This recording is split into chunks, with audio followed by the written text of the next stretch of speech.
ওম নমস্তে জ্যোতিরাজায় বিবেকানন্দ সুরায় সচ্চিৎ সুখস্বরূপায়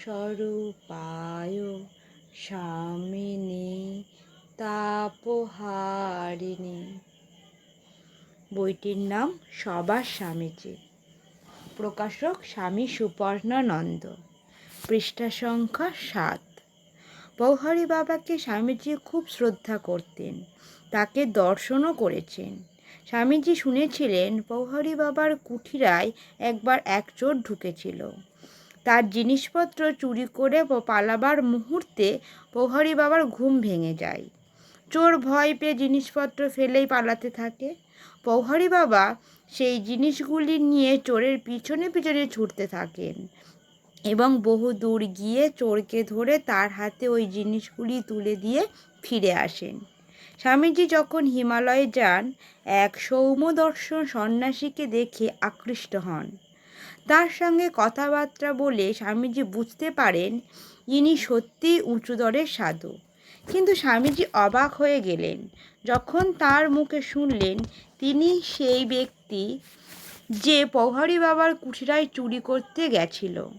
সাধুটি বললেন, পওহারী বাবা যখন আমায় নারায়ণ গানে আকুণ্ঠিত চিত্তে সর্বস্ব অর্পণ করলেন, তখন আমি আমার নিজের ভুল ও হীনতা বুঝতে পারলাম এবং সেই থেকে ঐহিক অর্থ ত্যাগ করে পারমার্থিক অর্থের সন্ধানে ঘুরতে লাগলাম। এই দৃষ্টান্ত স্বামীজির মনে গভীর রেখাপাত করেছিল। এই সাধুর কথা মনে রেখেই পরবর্তীকালে তিনি বলতেন, পাপীদের মধ্যেও সাধুত্বের বীজ লুকিয়ে থাকে। পরিব্রাজক জীবনে আরেকটি ঘটনা। মিরাটে এসে স্বামীজি দেখা হয়ে গেল আরও একজন গুরুভাইয়ের সঙ্গে। তারাও সন্ন্যাস গ্রহণ করে পরিব্রাজক বেশে ঘুরছিলেন। সকলে মিলে এক জায়গায় উঠলেন। স্বামীজির খুব পড়াশোনার অভ্যাস। এক গুরুভাই প্রতিদিন স্থানীয় এক লাইব্রেরি থেকে তার জন্য বই নিয়ে আসেন, মোটা মোটা বই। কিন্তু স্বামীজির তা একদিনেই পড়া হয়ে যায়, তাই পরদিন সেই বই ফেরত দিয়ে নতুন বই আনতে হয়। লাইব্রেরিয়ান এতে ভাবলেন স্বামীজি লোককে দেখানোর জন্য পড়ার ভান করছেন শুধু। স্বামীজির গুরুভাইয়ের কাছে তিনি এই সন্দেহের ইঙ্গিতও দিলেন।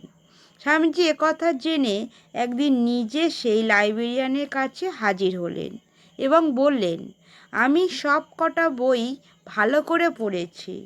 আপনার সন্দেহ হলে আপনি যে কোনো বই থেকে যে কোনো প্রশ্ন করে দেখতে পারেন। লাইব্রেরিয়ান তাই করলেন।